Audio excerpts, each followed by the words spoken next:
As a child, I had big dreams. I wanted to be an artist, to paint the world with colors only I could see. But my parents had other plans. Study hard, get a respectable job, and don't waste time on silly things, they would say. My life was confined within the four walls of our home. No friends, no outings, just books and silence. I often watched from my window as the neighborhood kids played outside, their laughter echoing in my ears. Loneliness became my companion. My notebooks were filled with sketches of the life I wished I had. Friends, adventures, love. I convinced myself that one day I would break free and live the life I dreamed of. But fate had other plans. I was 18 when I met Daniel. He was charming, confident, and different from anyone I had ever known. His presence was magnetic. His words, sweet and intoxicating. "You're special," he told me one evening as we walked by the lake. "You don't need to hide in books and paintings. You deserve to be seen." No one had ever made me feel that way before. I was swept off my feet, believing that love was the missing piece in my life. Daniel became my world. My grades slipped, my dreams faded, but none of it mattered, because I had him. When Daniel proposed, my heart said yes before my mind could process it.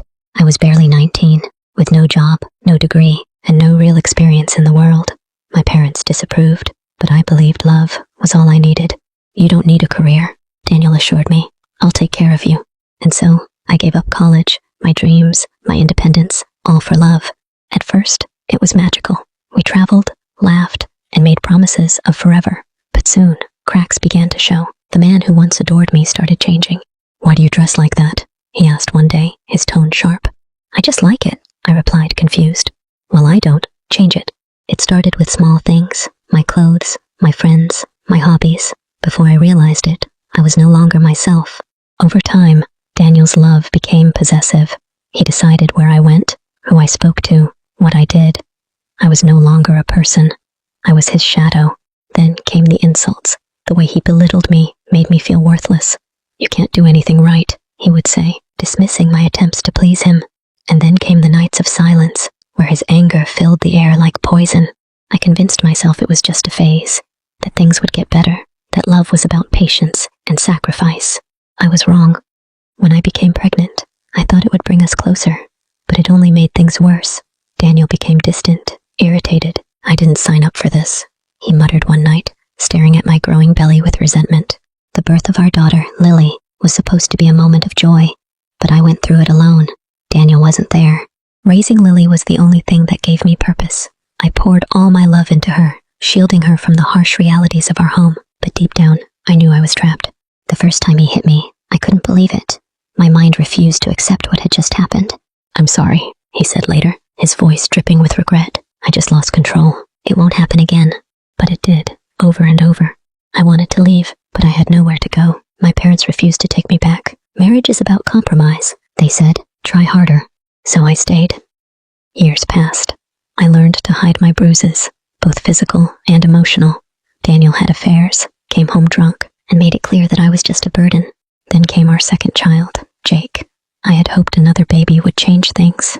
It didn't. One night, Daniel came home late. He reeked of alcohol and perfume. "I found someone better," he said, looking at me with cold eyes. "She makes me happy." I felt like my soul had shattered into a million pieces. The turning point came when I met Sarah, my neighbor. She saw the sadness in my eyes, the fear in my posture. "You don't have to live like this," she said one day. "You deserve better." Her words planted a seed of hope in me. For the first time in years, I considered the possibility of escape. Sarah helped me start a small baking business from home. It gave me confidence, purpose, and when Daniel found out, he was furious. "You don't need to work," he shouted. But this time, I didn't back down. I need to do this for me and for my children. I set boundaries. I told Daniel that if he ever laid a hand on me again, I would leave. And for the first time, he saw a version of me that he had never seen before. A woman who was no longer afraid. I cut my hair short again. I wore the clothes I liked. I started making friends. And I finally looked in the mirror and recognized myself again. Today, I am still on my journey. I don't know if Daniel will ever truly change, but I know that I have changed. I am no longer the scared girl who gave up everything for love. I am a woman who is rebuilding her life, piece by piece. To anyone reading this, if you feel trapped, know that you are not alone. You are stronger than you think. And one day, you will find your way out. Because I did. Starting over was not easy. I had nothing except my children and my passion for art and baking. Slowly, I built a life for myself, learning how to be independent. It wasn't just about surviving anymore, it was about thriving. I enrolled in night school, determined to finish my education.